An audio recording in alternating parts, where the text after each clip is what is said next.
welcome everybody to today's lesson. I've been away for a little while, so I haven't been able to make any videos, but I'm back again, and yeah, I'm still selling the book. Now, I'm pleased to say that the physical version of the book is now ready. It's much more expensive, but it is now ready. So if anybody would like the physical version of the book, I'll put a link under the video in future, but this is a live class, so I can't do that now. But if you go to Amazon and you just type in visual phrasal verbs, that's how you spell it, you will find this book. It's available on Amazon for £50. I actually make a lot more profit out of the ebooks than I do out of this. This is not my profit, it's Amazon's profit, being honest. Most of it is printing costs and it goes to Amazon. But if you want the cheaper version, then you go to my website, skypelessons.com, and you can find the PDFs. You can just buy them for £20. You can buy the PDF of this for £20. So the e-version is £20 and the physical version is £50.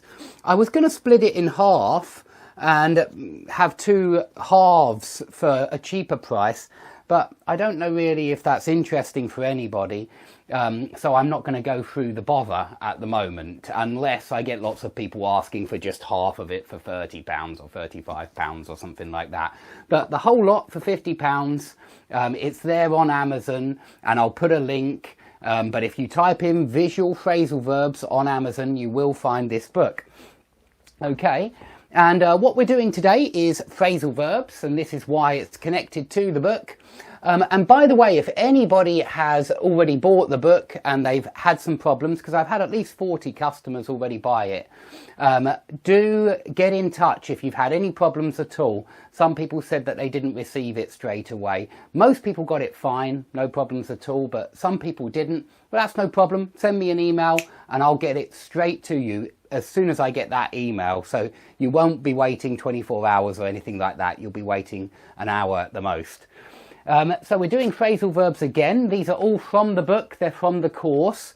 The book does work in tandem with my lessons, and so you're bound to pick up a lot of new vocabulary if you do get the book. And so the first group is attack. And attacking in English is usually with the preposition at. Yeah, you can throw a ball at someone and then you want to hurt them. It's not like throw a ball to someone where you want them to catch it. Throw a ball at someone, it's aggressive and violent. The same with toss something at someone. And yeah, I have forgotten to put the something in there.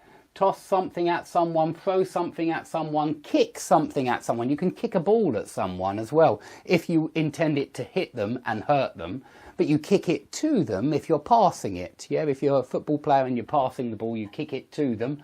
But if you kick it at them, if one of the players kicks a ball at the referee, he'll probably get sent off.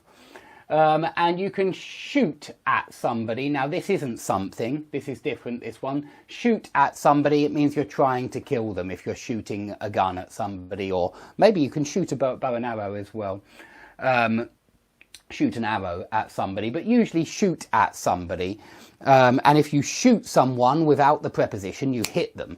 But if you shoot at someone, you're aiming at them. So at is very often about aiming in some kind of way.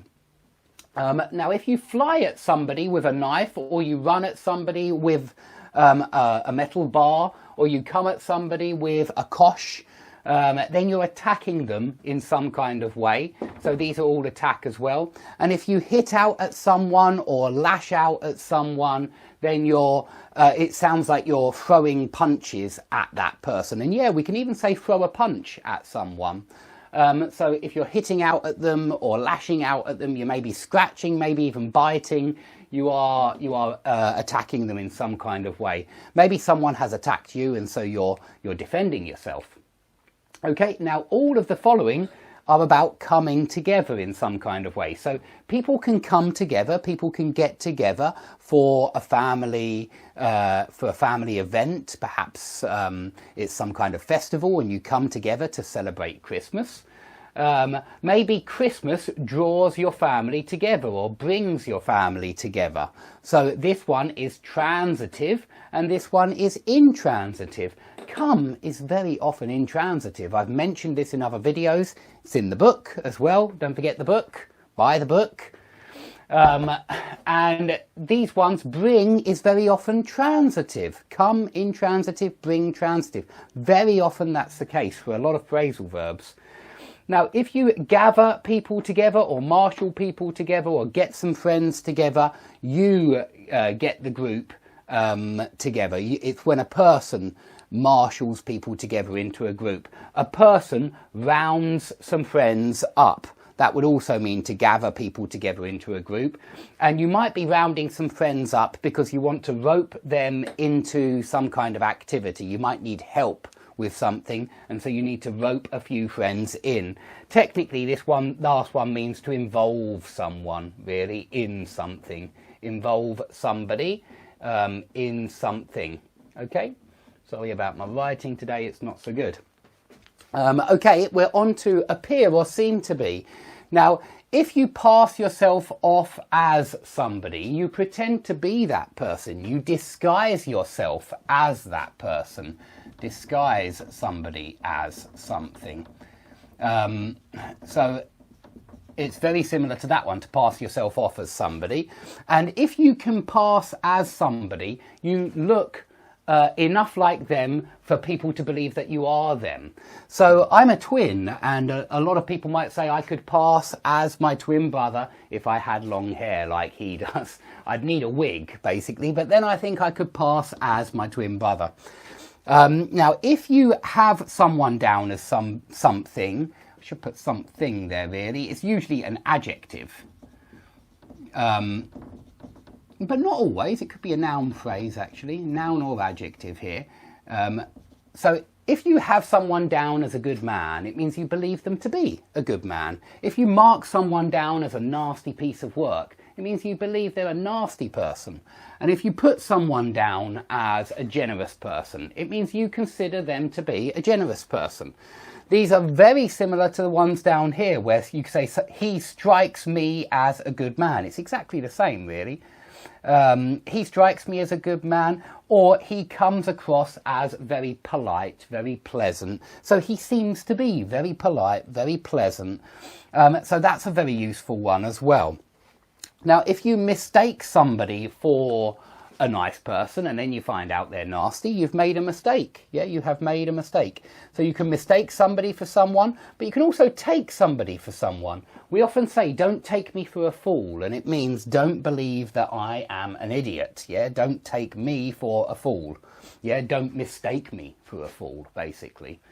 And if you look on somebody as something, usually an adjective, I look on him, oh, but it could be a noun as well. It's not just adjectives, it could be nouns. If you look on someone as a shining example, you have a good example of a well-behaved person, then you admire them in some kind of way. And this one is very often used for positive ones. You could say all of his friends hold him up as a saint, but I know better. Yeah, something like that. He's not actually a saint. But all of these are kind of appear or seem to be.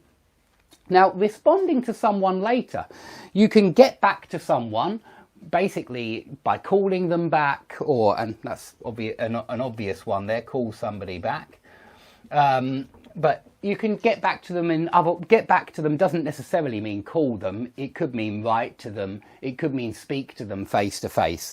So it just means respond to someone later.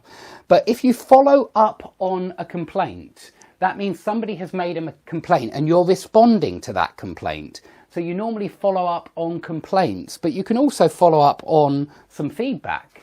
You could follow up on something else. It means respond to that feedback, act on that feedback. Here's the next one, act on something. Respond to something, act on something. So somebody might give you some advice and you act on that advice. You respond to it, you listen to that advice and you follow that advice. So follow up on is usually when you respond to some kind of complaint, but act on means respond to when you've had some kind of advice or something like that. You can even act on desires. Perhaps you have some kind of desire for something and you act on those desires. It means you've you follow them through, that you make sure that you get what you